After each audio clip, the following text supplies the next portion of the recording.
Hi, Bobcats. We're back again. This time we're learning how to submit evidence of an assignment because there are just certain things that you cannot submit on Schoology. So you submit something that represents it or something that proves you did it.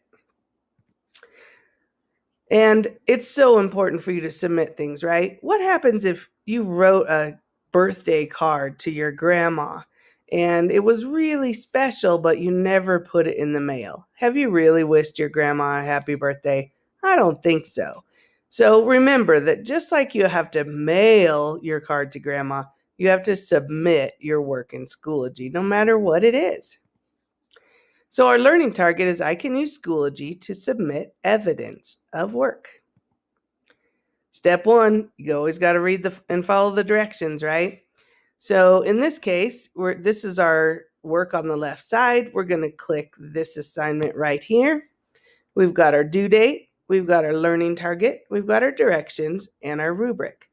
Now, our learning target is I can identify the subject of a sentence, but the directions tell us to go to noreading.com and to do some activities on noreading.com, and then finally to turn in a screenshot of our achievement. So once we've mastered this subject in noreading.com, we need to turn in proof that that's what we did. So that's what we're going to do, is turn in a screenshot. So let's pretend that we went to noreading.com. Don't worry, you don't need to know how to sign into that or anything like that. We can always learn that later. But if you do happen to have an assignment for noreading.com, you'd go to it, you'd complete it, and at the end you would get this big green check bubble, and it would say the name of the assignment, and it would say Mastery Achieved.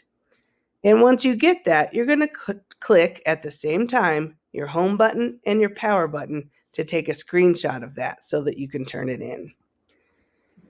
And the same thing goes if you're asked to do maybe a physical project with a group. You could take a photo of your physical project with your group. Or maybe it's a science fair project.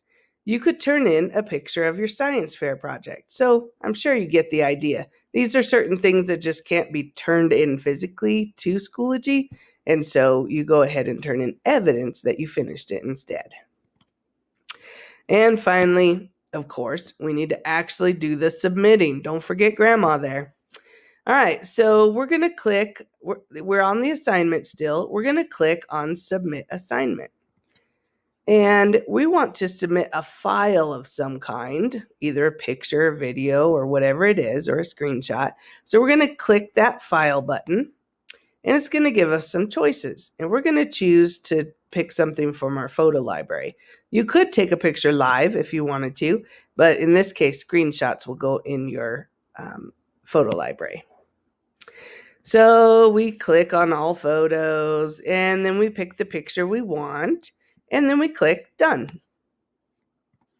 And what that does is it puts it in this little thing that we can submit. So here's your picture. It's got a crazy name, but that's because the iPad gave it to it. And then you're going to just click Submit. Now, that was easy, right? It's even easier if you do it from your Schoology app on your iPad. Sometimes it's better to do the Schoology.com, and sometimes it's better on your iPad. Either way, either way will be fine for submitting things. So if you just started the app, you go to the assignment, you click submissions. Oops. Then you click the plus sign because you're going to add a submission. And what are you going to add? See how you get a menu? You're going to submit a photo or a video in this case. You're going to go to your recent photos. You're going to pick that photo, and then you're going to click this green check. And I will tell you, sometimes it asks you to do it twice. So make sure that it says uploading media. Once it says that, you know you've gotten it done. So have you learned the target? Can you use Schoology to submit evidence of your work? I hope so, and I hope you also send that birthday card to grandma.